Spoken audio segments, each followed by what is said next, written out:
Very appreciative to Tom for the invitation to come and be with you. I feel that same sense of connection with the RCA, a church that with whom we have so much in common. I've just been in South Africa for a couple of weeks with Alan Buzak. So that's a place where you have connections, a place where there is an incredible transformation going on in the country as a whole, and I would say also in the Reformed Church in South Africa. And we have a lot in common with them. Obviously, we have our own brand of apartheid in the United States, and so the similarities between the two cultures, the two nations, and so forth are really very deep. So I was glad for that opportunity to be there, and especially to be there with Alan, a Reformed Church person who is a very brilliant person. I must be presenting today because I have a tie on. You never know how to dress for these things, and so I may be taking the tie off before it's over. By the way, my trip to South Africa reminded me of my favorite quote from Gandhi. Of course, the sun never sets on the British Empire. That's because God doesn't trust them either. Today we want to talk about middle judicatory, and middle judicatory is pretty much the same every place, no matter which polity you are a part of. Episcopal, Presbyterian, Congregational, it's all the same in so many ways, and becoming more the same as we'll see in just a moment and as we've all experienced. I want to give you the bad news this morning, give you some better news this afternoon. But just to remember where we are and what our situation is, I want to remind us of some of these things. So as we look at church membership, this is an old chart that I made back for my first book in 1993 or 4 or 5. And you can see at the beginning of the Republic, about 10% of Americans claimed membership or participation in any religious organization, Christian, Jewish, or anything else. That grew through the years, I think partly because we had religious disestablishment in our DNA as a church, and so there was a lot of, frankly, competition in the first several decades of the life of the nation. Then the Civil War came along, and there was a dip because war is always disorienting, and especially when it's on your soil, it's very disillusioning, and people tend to withdraw from social life, including church life, when you have that kind of experience as the Civil War was for the United States. But then our growth as the church picked up again and peaked right before World War I. World War I was another one of those disillusioning experiences for Americans. A lot of preachers supported, mainline preachers supported World War I involvement. We're going to go over there and clean all that up. And we got back down like everybody else in trench warfare, lost hundreds of thousands of people, didn't resolve much, as evidenced by the fact that we fought another war very much like it just 20 years later. But that was resulted in a lot of disenchantment on the part of Americans and withdrawal from the culture, including the church. But then we began to grow again, and that growth peaked out in 1968, right here. So we had World War II. Everybody went back to church because that was the good war. It was a culturally unifying war instead of a dividing war. People went back to church. They had lots of kids, baby boom, and we peaked out in 1968. And then since 1968, we have been dropping off, and you are about here. Okay. So this shows obvious reasons for the fact that we are institutionally weaker than we were 50 years ago. The obvious problems have to do with the fact that there are 2/3 less middle judicatory staff than there was 50 years ago. So you are 1/3 if your experience as the RCA is typical of other mainline churches. We're talking mainline churches here. By the way, going back to that chart, one of our problems as mainline churches is that we have both shaped and reflected and been dependent upon American culture. So things that happen in the nation tend to affect us drastically, whereas if you look at the African American church's experience, for example, it's a lot more steady than all of this wavering that the majority churches experienced through the years because of what was going on in the culture. So our cultural dependence has been problematic for us. American culture itself, mainline culture, came unglued beginning in 1968. And we haven't really recovered from that because we've been so dependent on American culture, mainline culture, that when mainline culture began to come apart, we began to come apart also. That makes sense? So we've been over-dependent here, but one of the things this results in is this: 2/3 less middle judicatory staff than 50 years ago. So you are now doing the work that 3 people were doing 50 years ago. Natural connections between congregations, between ministers, and between lay leaders have dissipated. So, for example, 50 years ago, ministers tended to attend denominational seminaries and make lifelong friends in the ministry. Now people tend to go to seminary where it's closest, because many of them are second career. They don't want to take up their families and move across the country to a denominational seminary, perhaps, or they want to work while they're in seminary. So they go to the closest seminary, or they go to seminary online. That's not all bad, right? From an ecumenical standpoint, it's really good that most of our seminaries are no longer isolated as denominational silos that have become increasingly ecumenical because we learn from each other. But the downside of it is that we don't make those lifelong friendships in ministry that ministers made 50 years ago. Another example is today people don't go to church-wide meetings. They don't even go to their own congregations as much as they used to, right? So even 20 years ago, regular church attendance meant that you went pretty much every Sunday of the month unless you were sick or dead. Now, regular attendance is defined by people as something closer to once a month. That's considered regular. Likewise, people don't go to classics meetings like they used to. They don't go to synod meetings like they used to. They don't go to any denominational meetings like they used to. In those meetings, they met other people and made connections. If they're not going, they're not connected. So that's an isolating factor. A third factor here, congregations don't invite each other to their events anymore. Or if they do, the invitation comes 4 days or a week before the event, when it's probably way too late for anybody to really get there. And so they rightly discern, yeah, they're not really inviting us, they're just being polite. And so we don't go to the other churches' things like people used to 50 years ago. If they had a fish fry, or they had a sale, or if they had an evangelistic meeting, or they just had a special speaker, maybe a missionary was in town, they would invite all the congregations in the area to come and share with them in that. Congregations typically don't do sports leagues these days anymore either. 50 years ago, it was common for 5 or 6 congregations in a geographical area to play each other in softball or basketball or something else. That's long, long gone. And so many of the things that, and these are just a few things I've mentioned here, you can come up with your own list. But there are so many ways in which congregations, ministers, and lay leaders are living in isolation from one another in a way that was not true 50 years ago. Then there's this whole dynamic in institutional life.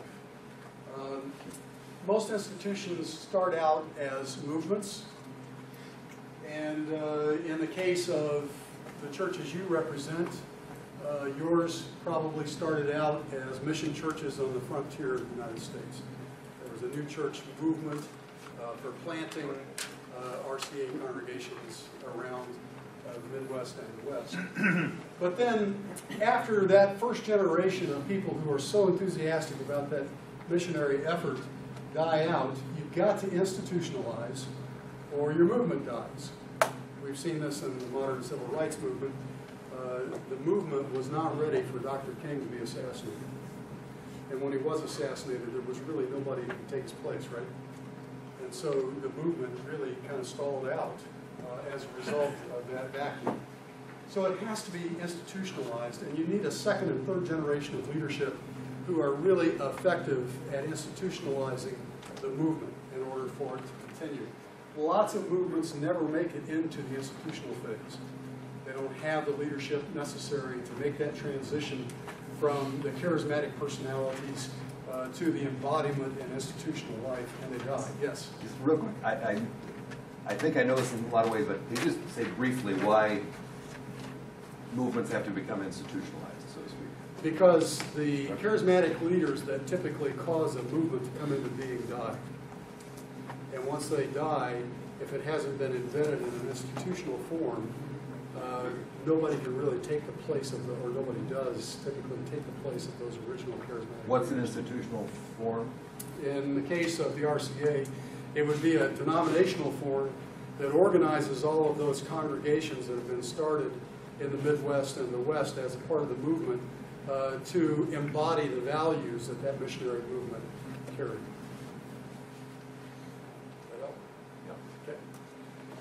Okay.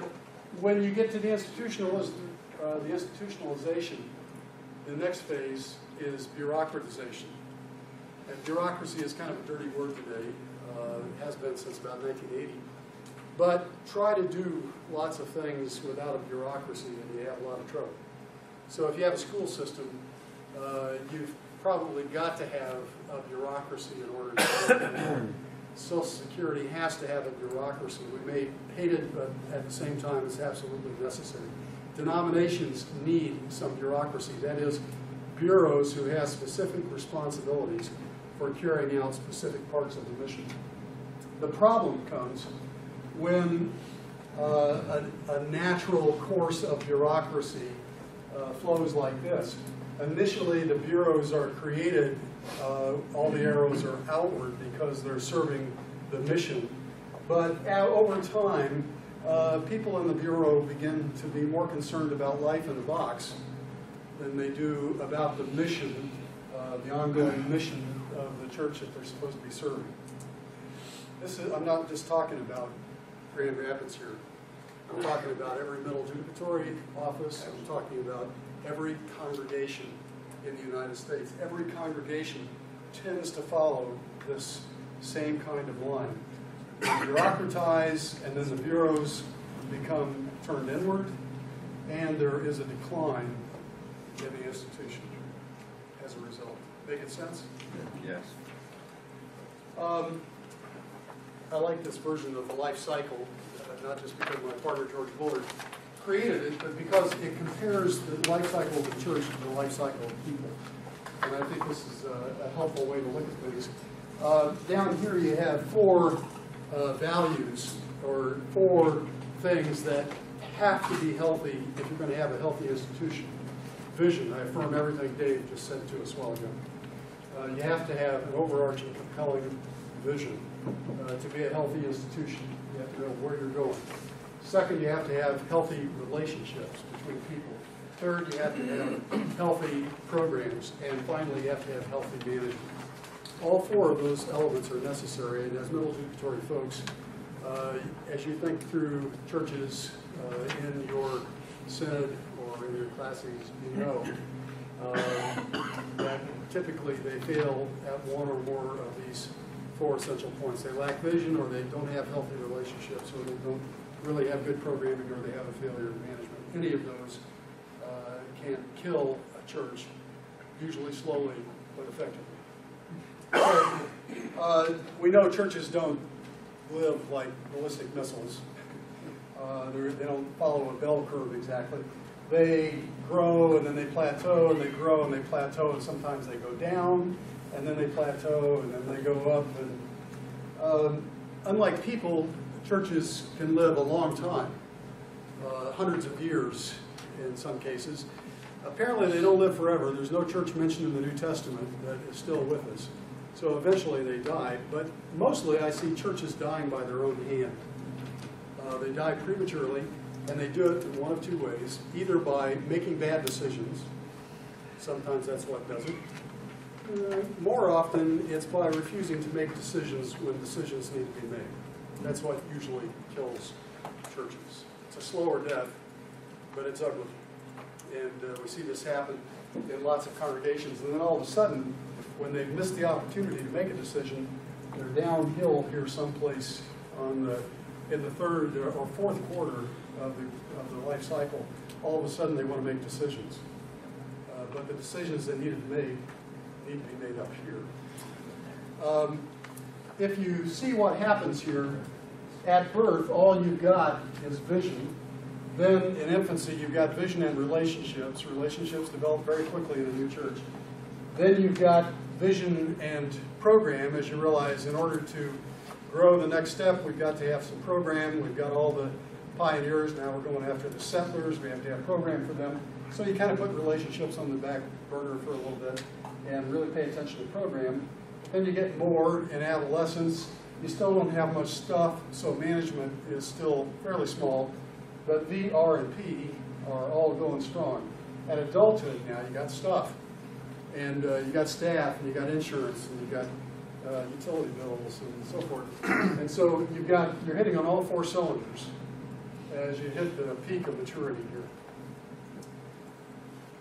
When you go over the hill and start to go downhill, most generally, the thing that is lost is vision. That's the first thing that goes. It may be because the original vision no longer functions because there's been such a change in context that it's no longer relevant. More often for mainline churches, it's because the vision was to establish an adult church institution. That was the vision. You've done that, so now you're out of vision. And you don't know what you do with it now that you got it. So it's kind of like having a big, powerful muscle car sitting in your garage because you don't have any place to go, or you don't know where to go. Somebody will say, well, vision wasn't the first thing that went in our church. The first thing that went in our church was relationships. We had a conflict, and that sent us down. I don't want to argue this too much because that can happen. But my experience is most typically the reason there's a conflict is because there's no longer any vision. You got those same personalities way down the hill here coming up. Those people are still there. You know, you try to keep them separated, of course. And if you don't have some problem personalities in your church, you're not doing your part. You know, we all have to have some of these. We don't want them to all get in one congregation, and we don't want them to get together too much in the congregation. But we all have a responsibility to handle some of these difficult personalities. They're there early on. But vision is the thing that lubricates those relationships so that they can work together for a greater good. When the vision disappears, there's no longer anything lubricating the relationships, and it's kind of bone on bone. And those personality clashes really start coming forward, and you get into conflict. Well, the point I want to make here is that we are pretty much in the mainline churches doing middle adjudicatory the same way we were doing it 50 years ago. There has not really been a new vision cast for how you do middle adjudicatory work in these 50 years. There's been lots of visions cast for congregations. There's been denominational visions cast, but not much has changed in terms of the way we do middle adjudicatory ministry.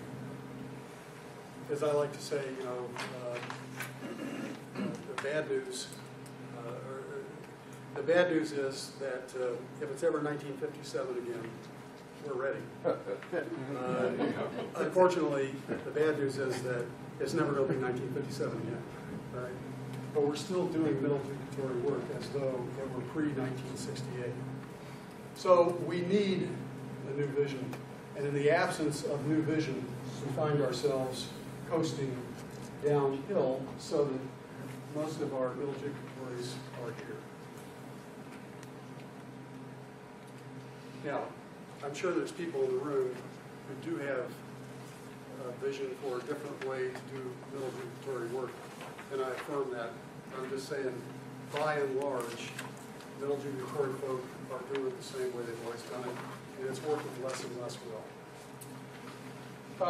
George likes to have this organizational vehicle where you've got vision in the driver's seat because it can see. You've got relationships in the passenger seat in the front. Behind that, you've got solid programs, and behind that, you've got, or next to that, you've got management right behind the driver. If you lose vision, which of the other three will rush to the driver's seat? Management. Management will go to the driver's seat every time, whether it's a congregation, a middle adjudicatory, or a denomination. And that will kill you. You need good management. It is one of the 4 aspects of a healthy organization. But by itself, management cannot give you the leadership that you need. Just a quick review of some of the cultural changes that have occurred since 1968 that are responsible for many of the challenges we face today in the life of the church. Before 1968, it was the modern era. And so we thought the world was run by immutable physical laws. Read Newton. There were constants in the universe. And with Einstein, even though Einstein came in the first part of the 20th century, first and second decade is when he published his articles on relativity, they didn't really make it into the public imagination because they were so complex until the 1960s. I was in seminary when the first ethics book that really operated off the basis of relativity instead of immutable laws appeared. That was the book Situation Ethics. It's the first one that really was based on relativity. But since then, ethics have been all about relativity. We discovered that a minute is not always a minute.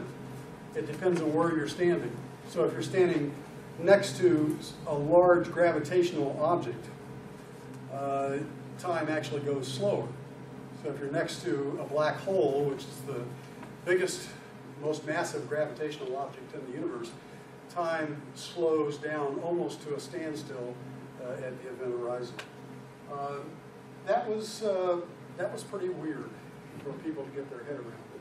A minute is not always a minute. I was taught in my elementary and high school days. I graduated in 1966 from high school. I was taught that light can't be bent. Light doesn't bend. It gets reflected, but it doesn't bend.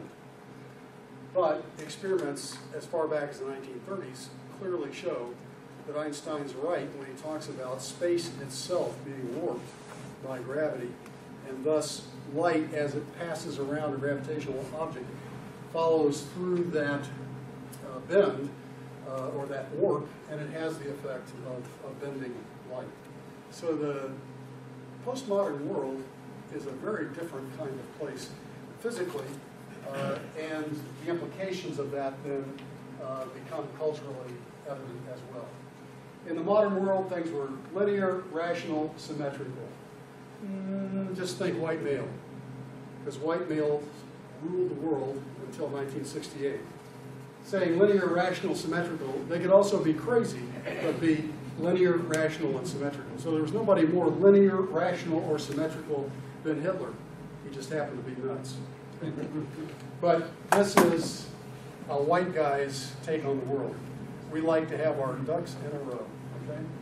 But in the postmodern world, things are nonlinear, asymmetrical, and have many focuses.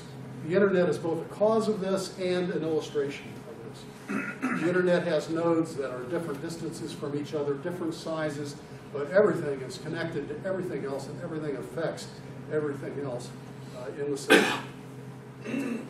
White guys, we had trouble with this. That's a messy universe, and we don't like that kind of messiness. In the modern world, the world order was based on nation states, and in the postmodern world, after 1968, it's still important. Nation states are still important, but mass communication and the market, and there should be one other item on here, which is ethnic groups. Now there's 4 building blocks: nation states, ethnic groups, mass communication, and the market. Made possible by communication satellites, which became operational when really about 1968. The reason the United Nations struggles so to be effective in the world is because it was created in the 1940s when that was the building block. It hasn't yet figured out what to do with this. And by the way, about the same time the United Nations was created, so is the National Council of Churches and the World Council of Churches. And if you go to Geneva, you'll see that the headquarters there looks almost exactly like the headquarters of the United Nations, a little smaller scale, looks just like the UN. You've got the interpretation boxes, interpreters boxes up above, and it's a big chamber with rows. And in this case, though, the building block of the councils of churches are denominations. Nations are assumed to be standalone organizations in the United Nations. Churches, denominations are standalone organizations and councils of churches. And the councils have been failing locally all over the world. And it's partly because they haven't figured out how to do the ecumenical mission in a postmodern way that takes seriously this postmodern setting. In the modern world, authority was granted by office. It was hierarchical. So, you know, at its extreme, you would have the German expression, Herr Pastor. Try in Grand Rapids or in Carbondale saying, well, because I'm the pastor. It'll work just about as well as a parent saying, because I'm the mother, or somebody else using that same kind of expression. Now, authority is not granted by office. It's granted by relationship. It's non-hierarchical. It's flat. So if you want my obedience, if you want my loyalty to you as a leader, you have to demonstrate to me first that you care about me. If I don't get the sense that you care about me, you got nothing for me, and I'm just not interested in participating in what you're trying to do. The modern world was institutional. The postmodern world was relational. The modern world had a broad social consensus driven by white Anglo-Saxon Protestant males. As of 1966 or 1968, in the United States, there is no single social consensus. There is diversity and there are many voices, and we can't figure out what to do with that. And watching our political parties struggle right now with what to do with that is really painful. We can't figure out how to make that transition from a white male domination to a truly multicultural kind of life. Communication in the modern era was oratorical, formal, and indirect. Communication now is conversational, informal, and very direct. When I was a young pastor, I had some Victorian people in my congregation, and I remember visiting this one couple in particular. They referred to each other as the Mr. and the Mrs. in the room in front of me. I knew there was no way they were ever going to be able to call their pastor Dick. Reverend Hamm was the best I could hope for, and pastor was probably what I was going to get. Because for them, communication and relationship was formal, hierarchical, indirect. But now, in some ways, John Kennedy was the first postmodern president. He understood television, which is a mass communication thing, even though it was around 1960 when that debate with Nixon took place. He understood how that worked and really won the debate on television, not on radio so much, but on television, won that debate because he understood that communication is now conversational, informal, and direct, so you can look right at people and make you feel like he was talking directly to you. In the modern world, progress is inevitable because there are immutable physical laws. So if you figure out how everything works, you can control it. It's a white male way of thinking, right? If I just have enough information, I can control it. But in the postmodern world, we began to realize you can't know everything about how everything works. And so progress is possible at best, but it's certainly not inevitable. So when I was in high school, I heard meteorologists talk about someday we'll have 500-year forecasts. Those of us who live in the middle of the country just laugh at that, because we know the only thing meteorologists really know is what happened. They don't really know what's coming, because the ecological system is just so complex with so much relative stuff going on. And this gave birth to, or was born from, the phrase butterfly effect. Remember that? One butterfly in the system flapping its wings, as tiny as that is, has an impact across the system. And so there's no way to predict the future and therefore to be able to control it the way we thought we could in the time before 1968. So these are some of the changes that have happened. And if you look at the way we preach, most of our preaching would have to be described as modern rather than as postmodern. And people who were born after 1968 find this very difficult to wrap their heads around. As you know, there are 6 generations in our churches now. The builders are fading, but they're still there in some numbers. Builders born between 1915 and 1930. Scientists born between 1930 and 1945. These folks are moderns. They all came of age during the modern era, that is before 1968. Boomers born between 1945 and 1965 were coming of age as the shift from modern to postmodern was happening. And so I made that purple. This is supposed to be red and that's supposed to be blue. Boomers are kind of a mix of red and blue. Early boomers tend to be more toward the modern end. Later boomers tend to be more toward the postmodern end. So the last election was kind of interesting. You had John McCain, who was a silent, saying we need to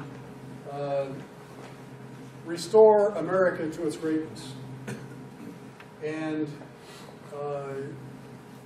Hillary Clinton, an early boomer, was saying we need to fix what's wrong in America.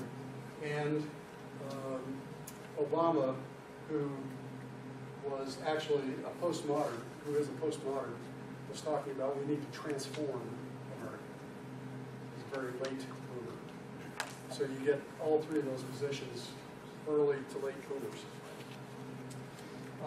With the baby busters or Gen X or survivors, whatever you want to call that generation, born between 1965 and 1982, you get a group that was raised during the time of fuel shortages and lowered expectations. These people stayed around home for a long time because it was a hostile world out there for them. Boomers tended to launch. Busters or Xers tended to delay launch for a while because things were more expensive and we were beginning to see the growing gap between the rich and the poor and between the older and the younger, and they just didn't have the resources, they felt, to get out and do something. So they hung around for a long time. I'll say a little more about this. If you look at things through the lens of generations, communication, my parents were builders, early builders. For them, communication meant 2 shorts and a long. They grew up on a farm, and the phone, there was a party line. You didn't say anything you didn't want everybody to do. As you get into silence, and especially boomers then, you begin to get private lines. So people could talk on the phone privately. And that developed into a form of communication that was different from my parents' generation. For them, they wanted to meet, they had to meet at town or meet at church or meet at school to have a face-to-face conversation. But my generation learned how to talk on the phone, and we found it didn't replace face-to-face communication, but it was a different level of communication. So when I came home, having seen my friends, I would immediately get on the phone and talk for an hour, usually to a girl. because I found that talking to her on the phone was different from talking to her face-to-face. It didn't replace face-to-face, but it was another form of communication. My children are Xers, and so they grew up with computers, and for them, email was a new form of communication, very much like telephone was very powerful. For us, they discovered email as a very powerful mode of communication. And for many of them remains a preferred mode of communication. So the inevitable happened. I came into my son's room and saw that he was working on his computer. What are you doing? He says, I'm doing email. And I said, well, what are you talking to him by email for? You got a perfectly good phone. I didn't understand the email. I didn't understand it then. I sure do now. Email is a separate kind of communication, in addition to the phone, in addition to face-to-face. Millennials come along, and what do they like? They like texting, more immediate, quicker. And so my daughter, the youngest, is more like a millennial than that. If I want to talk to my daughter by the phone, or if I want to convey some significant amount of information to her, like we will be flying in and arriving at the airport, at National Airport, at such and such a time, and blah, blah, blah. I put that in an email. Then I have to text her to tell her, look at your email, because the information is all there. I can't call her to tell her that because she doesn't answer the phone. Every week or so, I think she checks for messages. But mostly, that texting is what she likes because it's immediate. So communication changes over time with our generations, and yet the church seems to still be stuck in builder and silent communication. The church as we know it today was reshaped by builders for builders, maintained by silence for builders in silence, and to this day is pretty much maintained as a builder silent kind of organization. And so if you don't have a website, I mean, this is all stuff you know. If you don't have a website today, it's like 50 years ago you didn't have a sign in your front yard saying that you were a church at that time you could worship. So things change very rapidly. Money, I think I'll move on from this, but you get the sense. Each generation has its own attitudes about each of these things. We have a crisis in Christian education today. Mostly we aren't doing much of it. So younger people have not really learned the content of the faith from those of us who are older. We had pizza parties and thought somehow they would get this stuff by osmosis, but we never really did the teaching in most of our churches. And so many millennials are calling themselves atheists now. If you press them about that, you realize, well, they're atheistic in the sense they don't believe in the God that they think our churches represent. But press a little farther and you realize they don't understand the God. They don't know who the God is that we represent. And when you actually explain that to them, oh, well, yeah, I could go with that. Often. But in the absence of that, the legacy of the builder's generation, which is a wonderful generation, I should say every generation has its strengths and its weaknesses and its temptations. And that's true for every generation. Builders were institutional people. They loved institutional, still do love institutional life. They're good at institutional life. And they left us this legacy in this church that they reshaped. Direct democracy, everybody wants a piece of the action, so everybody gets a vote. One person, one vote. Large boards. They love having large boards because everybody gets a voice and everybody gets a vote. It's at the pain of losing the possibility of consensus, because when you have 75 people attending in your church and you get 125 people on the board, you can't have a dialogue which will get you to consensus. The only thing you can have is a debate. And of course, 4/5 of the board doesn't show up from month to month. Everybody gets about every third month or so they come because they feel guilty if they don't. So it's a different group you're looking at every month at board meeting, and you're not building any consensus together. The only time everybody shows up is when there's a hot button issue. Then the room is full of everybody and a lot of other hangers-oners.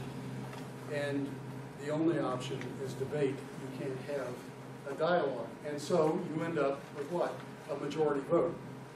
And when you have a majority vote, you're automatically dividing the congregation, number one. And number two, you're leaving a lot of wisdom on the table, because it's winner take all in a majority, simple democracy kind of system. So there's no way to incorporate that wisdom that the minority has into the whole, because it's winner take all. Functional committees. Amazingly, functional committees are not in the New Testament. These were created in the 1940s and 50s by the builder generation, again, to give everybody an opportunity to get a part of the institutional action. Action that most people under 60 really don't want. Traditional worship and music, which has lost its power in many churches. There's nothing wrong with traditional worship and music. In fact, we're seeing a lot of millennials who love it and who really choose a church because they want it. The problem comes into the fact that we've been doing it so long that we do it now like The Walking Dead. And so if you weren't raised with traditional worship and music, it doesn't mean much to you because it's done with such a lack of energy and enthusiasm. So as a consultant, the first thing I say to congregations when they say, well, we need a contemporary worship service in order to draw young people, I say, well, you might draw some older Xers or some younger boomers with a contemporary worship service, but if you're looking for millennials, most of them tend to like mystery and awe. So you're not going to speak to them. In fact, you're going to turn them off further. What you really need to do first, before you consider any kind of alternative worship service, is juice up the wattage in the service you've got. Pay attention to the quality. So when your lay leaders read the scripture, it should not be apparent that this is the first time they've ever seen it when they stand up to read it. But they actually practice it in advance and understand themselves to be delivering the message so they don't get in the way of the message they're delivering. And preachers need to preach like there's something at stake, and prayers need to be something that sounds like it's being addressed to somebody who actually exists, not to a professor someplace. So traditional worship and music is a part of the legacy of the builder generation. Good legacy. We just need to renew it. And they love pastor-centered organization. It was a generation that liked experts. And so under their cultural domination, we saw the rise of experts in our culture. So now when you go to the doctor depending on what's ailing you. There's a specialist who deals with fingernails on the left pinky only. So you go to the left pinky fingernail doctor when you have that kind of a problem, in part because this generation so loved that. They depend on experts, and the pastor is the religious expert, and so everything is built around them. So we have a crisis in church government. We have democracy instead of discernment. Our way of being is sort of like, is this God's will or not? We don't know, so let's vote on it and see. And this happens in congregations, it happens in middle judicatory, and Lord knows it happens in denominations. As we get together and debate for 12 or 15 minutes the most significant issues of our time, and then we vote to see what the truth is.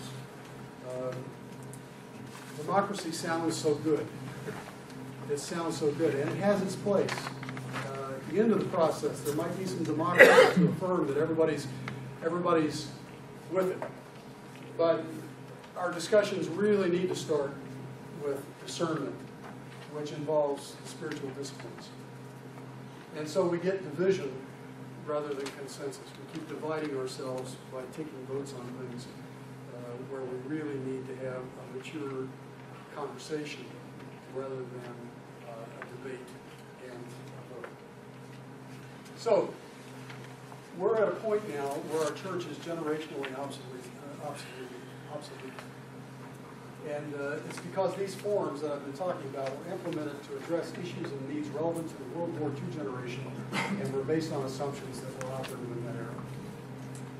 While technical adjustments to these forums have been made from time to time during the past 20 years, the essence of those forums have not changed substantially since the post-World War II era of the 1940s through the 60s, either in congregations or middle judicatories or denominations. You with me here? It's making sense? And we got to do some of this kind of basic stuff just so we've got some common language and concepts. So, talking about generational change, people over 60 experience God in and through institutional life. People under 60 experience God in and through relationships, especially people under 50 experience God in and through relationships. People over 60 are like to think and talk together about a need and then do something about it. People under 60 like to do something about a need and then think and talk about it together. Exactly the opposite. And your churches and mine, as a disciple, tend to function for people over 60 who are the ones who created them and reshaped them, rather than operating in a way that suits the needs of those who are under 60. It's not one's right and the other's wrong. They're different. But if you only do it one way, you're only going to be attracted to the one group. Well, many pastors and lay leaders under 60 know very little about how to nurture an institution for growth and effectiveness, because they're not institutionally oriented, they're relationally oriented. Institution is not something they crave. They only come to care about institutions after they've been relationally engaged for a long time and begin to see, okay, we have to do something here that's institutionally organized in order for it to work. In order to be able to sustain something, we've got to institutionalize it. But that means the institution has a purpose that facilitates a mission. Whereas those of us who are so institutionally oriented tend to think that the institution is the mission. So we're all about maintenance instead of mission. Yeah? Okay. I'm sure this isn't true in your city. So the flattening of hierarchies means that all church polities, including Episcopal and Presbyterian, are increasingly congregational.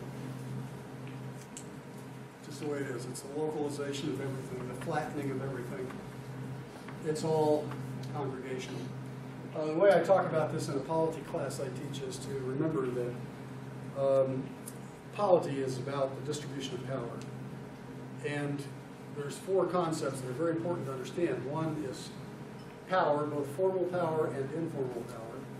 And the other is authority, formal authority, informal authority. Episcopal and Presbyterian systems like yours used to assign power and authority in formal ways. There were certain rules that everybody followed. So being a Synod executive meant something pretty specific. It was in your job description, it was in the Constitution, it was written around in your letter of call and so forth. But since 1968, increasingly, formal power and formal authority, power being the ability to do something, authority being the right to do something, power and authority are less and less formal and increasingly informal. So the question your church people are asking all the time is, well, do you care about me? Do you really care about me? If I don't perceive you care about me, I don't care about what you've got to say. I don't care what your title is. You know, Grand Poobah, whatever. I care if I sense that you care about me. Can I ask a Yes. question? Talk about, because you made a strong case for it, and I get the importance of division. Yes. But then I heard you just say, the first question is, do you care about me? Yes. So what is the tension between those Yes. two things? Because I That's think the past we would have said, you build division, they will come. Yes. And my sense is that doesn't work anymore. Yeah. In the same way. Exactly. It might work for a little while, but it doesn't work in the long haul. Yeah. Right. So how do you do vision in a flattened organization? You do it by inviting everybody in the organization to participate in the discernment. So instead of handing down the vision, you engage people in dialogue, especially spiritual dialogue, which is more discernment than just dialogue is dialogue. Just getting together to talk. World Cafe, you're familiar with World Cafe? The problem with World Cafe for me is that it assumes that just because you got together in dialogue that something actually happened. I find very little ever actually results from World Cafe. Maybe it's because the people I've had facilitated didn't really understand themselves how that process was supposed to work. The point here of the dialogue is to get someplace in spiritual agreement at the end. And the leader's role is extremely important because you're probably, as the leader, the most articulate person in the room about the mission of the church. I hope that's true, or at least one of the most articulate, and one of the real adults of the church. So what you say should carry weight, especially if they sense it comes from somebody who cares about them. And they'll likely follow your lead, hesitatingly at first, and then more and more, till you arrive at a collective sense of discernment. Now, in an old congregation, I mean old in terms of generationally old, a lot of times pastors find that the congregation just can't do that kind of work, and a pastor has to articulate that kind of vision and increasingly bring the newer, younger members into the vision, help them get it, and so forth. But it's better than no vision, but at the best of all rules is to engage the whole body in discerning the vision. So the question, by the way, of vision, the vision of question is not what do we want to do. That's the way vision is, I think, most often presented. What do we want to do? What do we want to become? That's not the question. The question is, what is God calling us to become and to do? That's the church question. If you're building a hospital, maybe it's what do we want to do? What kind of services do we want, and so forth. But if you're in a church, the question is, what is God calling us to be and do? Thank you. Good question. Sorry, I got teed off. No, you're good. Okay. Even under the best of circumstances, people, institutions, and all systems hate and resist change. Just a fact of life. So Jesus says, whoever seeks to save their life will lose it. Whoever loses their life for my sake will find it. It's the same for institutions as it is for individuals. When survival becomes the mission, you're among the dead and dying. Maintenance is different from mission. Maintenance is necessary to sustain mission. But if maintenance becomes the mission, you're dead. Like a drowning man, somebody swims out to save him, and what does he do? He drowns his would-be rescuer, which is a pretty good description of what we did to Jesus. Anxiety is the enemy because it makes everything worse. And when you're talking about the kind of cultural shifts we were talking about earlier this hour, everybody's anxious, right? I mean, the anxiety is palpable. Why is Donald Trump doing so well right now? Is it because of the substance of his ideas? I kind of doubt that. I think it's because he's touched a nerve among a populace, especially white males, who are so scared right now, so anxious about this future, this multicultural future that they don't understand. And this world in which nation state is not supreme, but there's these other things that seem to transcend nation state. That just scares the jeepers out of you. And so somebody who comes and talks as though the world is actually very simple is very attractive. At first I was amused by Trump's candidacy. Now I'm getting kind of nervous. My favorite, not because he's Republican, I don't even know if he is Republican. It's not about Republican or Democrat. I'm talking about a different thing going on. My favorite resistance to Trump came in the form of a sign I saw one holding the other day in the crowd that was anti-Trump. It said, "We shall overcome." But in any institution, including the church, anxiety is the enemy. And if the institution is the mission, if the institution is the point, and the institution is suffering, you got anxious people. It's only when they understand that mission is the lifeblood of the church, and it's as you pour your life out into mission that you get life. Maybe not this huge institutional life you were looking for, but real life, that changes the game. So the three most important questions anybody can ask is, what time is it? Because if you're not asking what time it is all the time, your institution will be telling you it's 1957. So just act like it's 1957 and everything will be dandy. Every congregation, every synod, every denomination pushes its leaders to think it's 1957. It's not, Mr. Chairman. Where am I? Location matters. Most of our congregations are out of touch with who actually lives in their territories. And actually, denominations and synods tend to get out of touch with who actually lives there.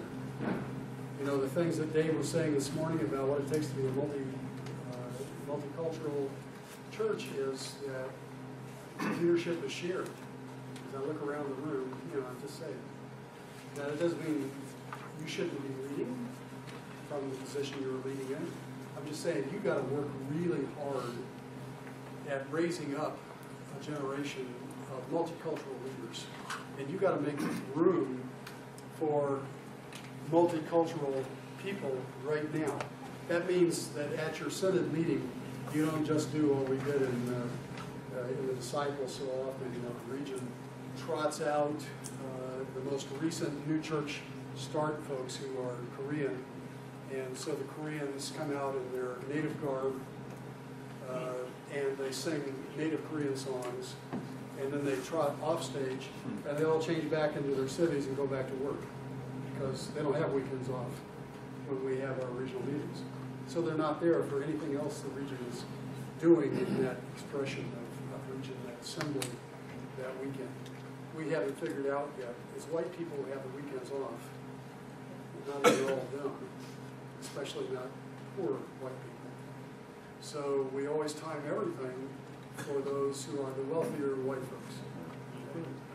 Just saying. So what time is it? Where am I? What am I doing here? If you're not asking that question, then you're going to be doing what the institution, as an institution that's anxious, wants you to do. And it's probably not going to be much like what God is calling you to do. So the real question is, what am I doing here? What is God calling me to do? Why was I called to this ministry? And one of the reasons we burn out in middle judicatory life so quickly, and in denominational leadership. I mean, somebody said, how long did you serve as general minister and president? My answer is always the same: 10 years, 3 months, and 2 days. And then I crawled out on my hands and knees. And part of the reason I crawled out on my hands and knees was because the institution was spending so much energy trying to get me to do what it wanted me to do instead of what I felt called by God to do, that after a while you burn out. You know, that can get out of hand. So it's got to be, you know, got to be a balance there, a dance between what you understand the will of God to be and what the institution understands the will of God to be. But in most places, there's not much dancing going on. You're just in harness doing what the institution says you should be doing. And over time, the emptiness that you feel as a result of the fact that you're just preserving the institution drives you crazy. Maybe not you, but that's my experience. Yes? Our middle judicatories are relatively independent. Yes. We are not, like, I don't know if that's an anomaly among churches. It's true in every denomination I know anything about. Because in the CRC, I would say it is more top-down. Yeah, okay. For sure. And so you're saying we are more the norm than they would probably. For mainline denomination, you're right where all the other mainline denominations are.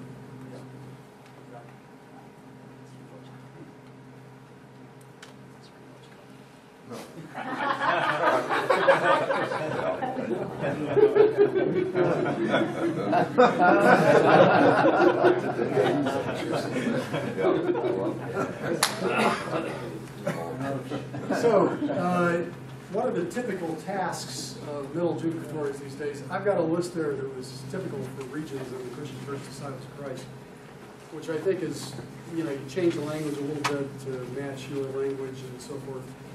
But it's a long list, isn't it? It's a full page of stuff. It's in your handout here.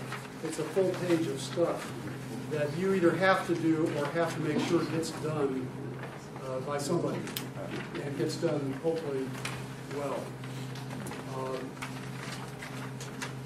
Is it any wonder we burn out when you got that kind of list of stuff to do? I mean, we've got so many middle judicatory people in mainline churches who are burned out depressed, many of them clinically depressed. And how does that happen? Here's the way it happens in part. You've seen this matrix before, right? If you're healthy, you tend to do this kind of like a figure eight, so that you spend some time in each quadrant. But when you have churches that are in so much conflict, as we do in the mainline churches because of all this cultural shift we've been talking about, this healthy pattern begins to look like this. And every once in a while, when you have any escape from this at all, you tend to escape to something that is not important, because you just don't have any energy to deal with one more important thing, or one more even urgent thing. So you tend to go from here down to here and spend most of your time up here. And that's a prescription for burning.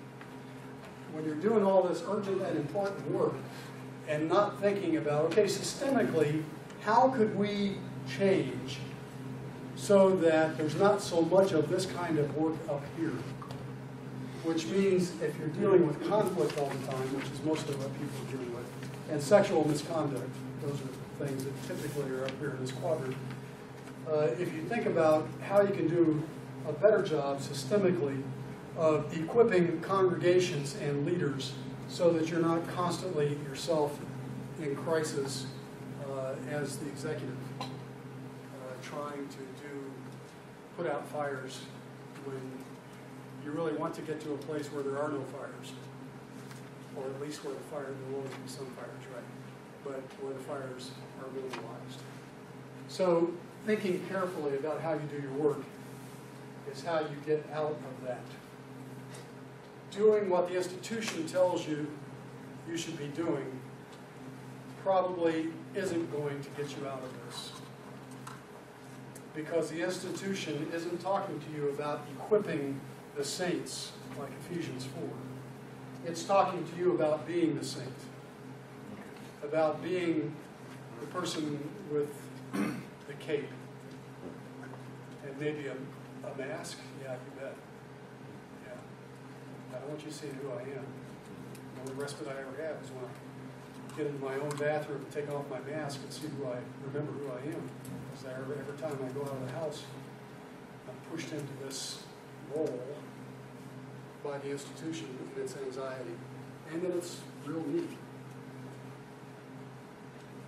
Sorry, I'm preaching here.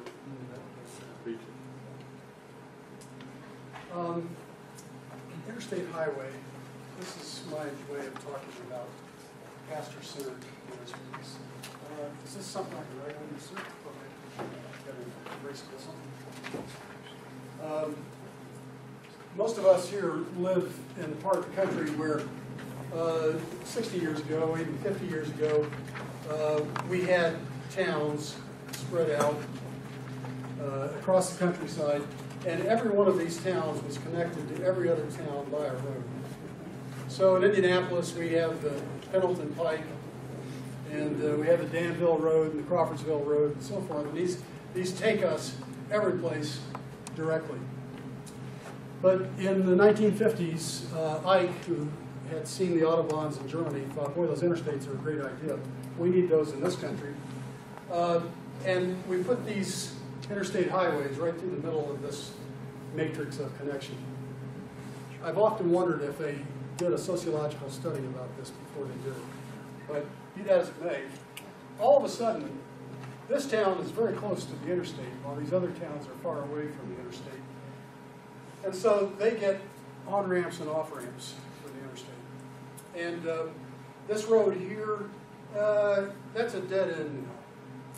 You can see where those old local roads often dead end at the interstate. You have to look for them because they're not labeled, but you can see them. So you can't go over there. You have to go to this town and then down. And as things progress, you get filling stations out here, of course, and then you get restaurants and you get hotels. And the best example I can think of here is Effingham, Illinois. Right?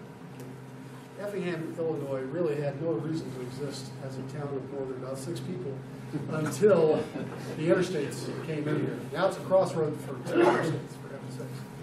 And it has become a major area. And what's happened to the towns around that? Well, first, once you got the box stores up there in Effingham, people down here, the young people started going there to work because there was work. And after they started doing it, after a while, they just decided, why should I commute?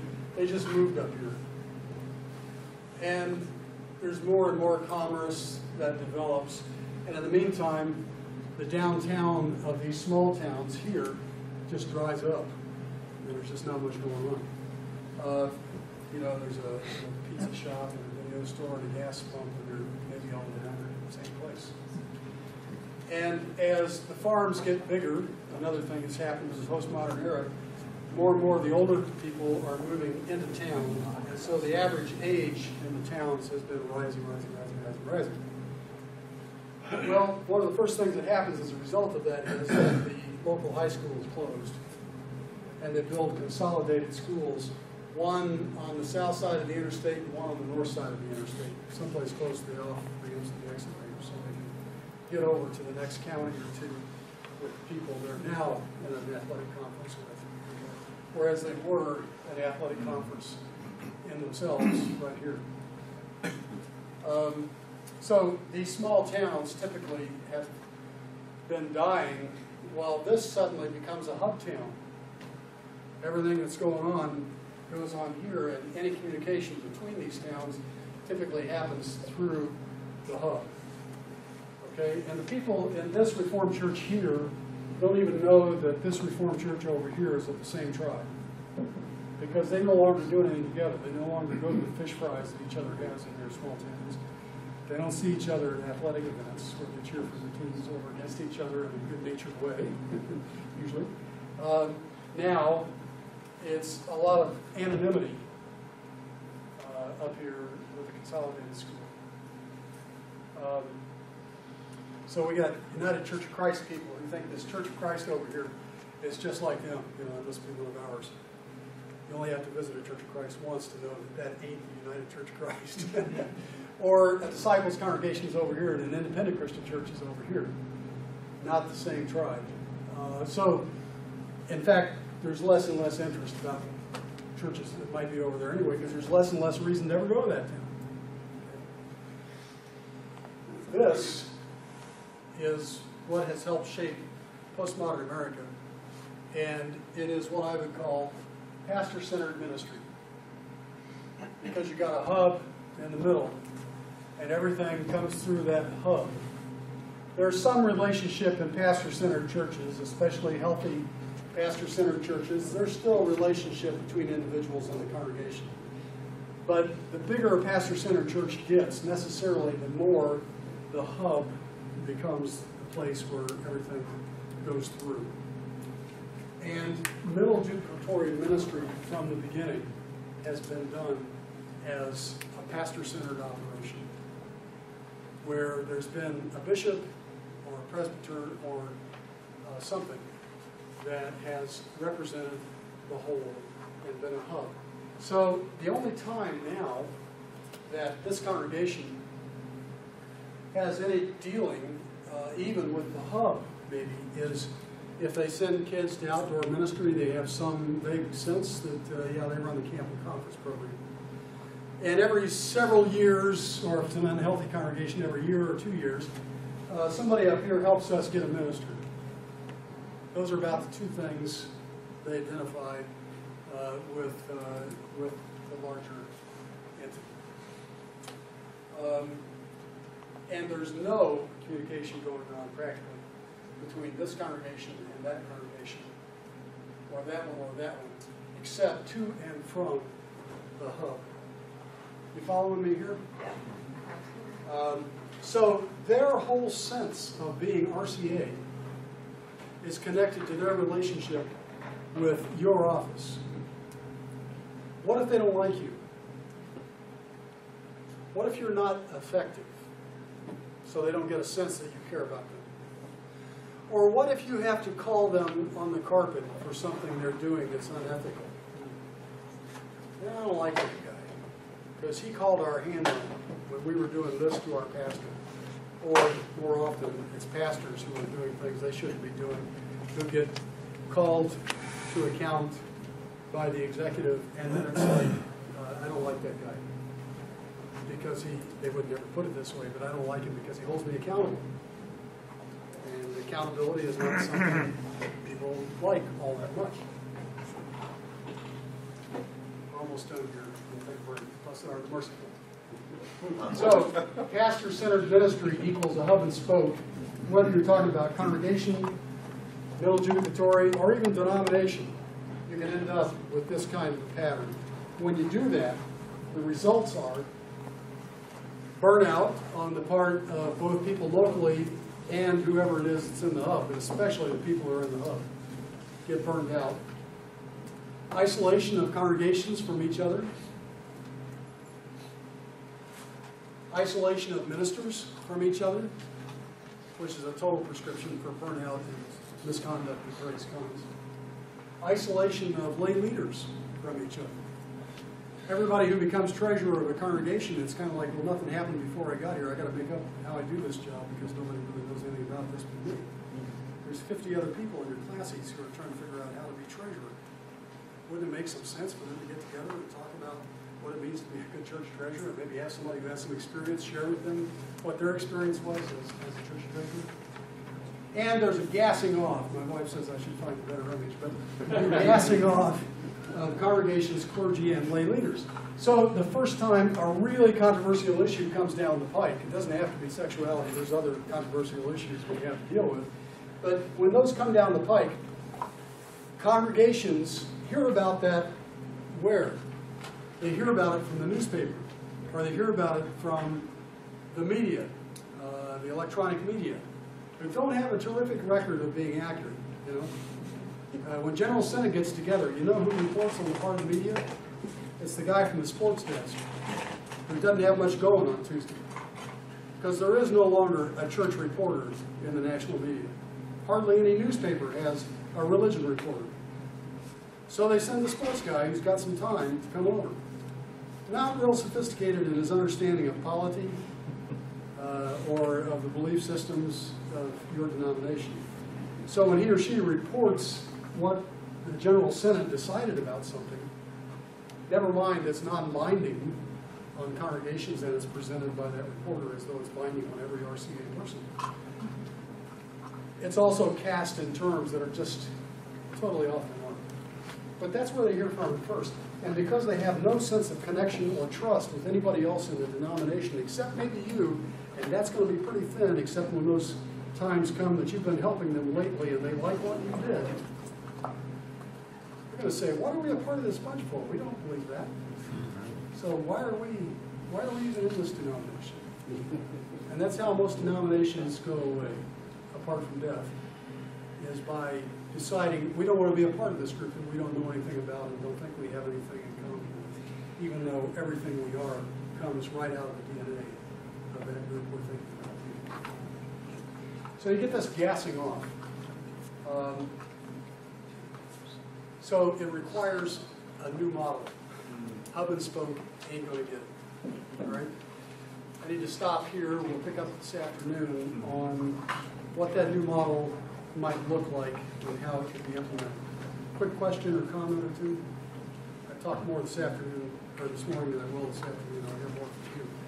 So I apologize for that. Any quick comment or questions? Yeah. Last summer, I had the privilege of working with 5 churches, one leading denomination. It's exactly what you're talking about. And it's so hard, isn't it? Once they've gotten the message through the media, you can't change their mind about that. It's like, you know, a guy divorcing his wife because something a cousin is doing. Yeah, exactly. Exactly. But you can't convince them it's any different.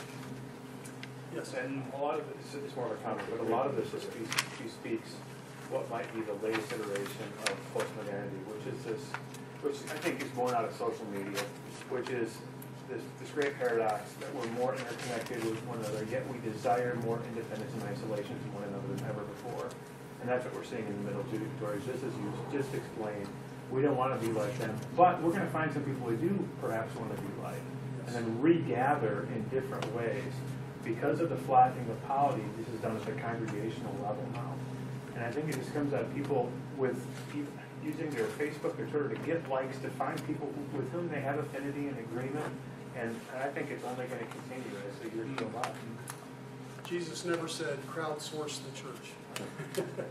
But that's kind of what happens. People find people who think like them on the internet. They have a relationship that is virtual, Not institutional. but not institutional and not even face-to-face most often.